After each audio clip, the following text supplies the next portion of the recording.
Miten sä itse näet, voidaan kai sanoa, että niin sanottu slice on 80% on golfareiden ongelma, niin miten liikkuvuus vaikuttaa siihen, että sä lyöt slice-lyönnin?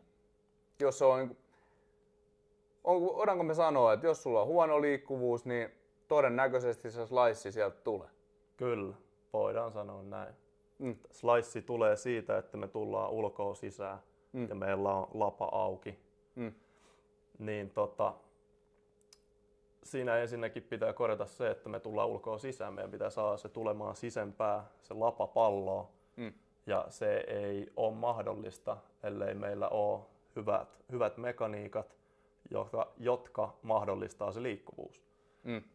Ilman sitä liikkuvuutta me ei pystytä tekemään asioita, jotta me saadaan se maila tulemaan oikealta radalta osuun palloon. Eli nyt puhutaan varmaan just selkärangan liikkuvuus, lonkat, Kyllä. olkapää. Kyllä, kaikki noi kolme varsinkin. Jokainen niistä on tärkeä ja varsinkin se selkäranka.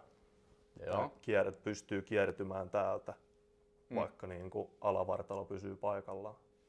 Niin, eli just se, että pitää tulla liikettä, mutta siitä pitää vielä pystyä erottamaan liikkeitä toisistaan. Kyllä. Siinä varmaan tuli jokaiselle meille aika hyvää oppia, että mistä ne sliceit on johtunut. Mutta hei, tämän takia lähde mukaan meidän kurssille, me päästään näistä ongelmista eroon, saadaan sua kehitettyä golfarina, ylipäätänsä tuomaan lisää iloa peliin. Ja vaikka olisit ammattilainen, niin nämä tulee kehittämään sun suorituskykyä vielä paremmaksi.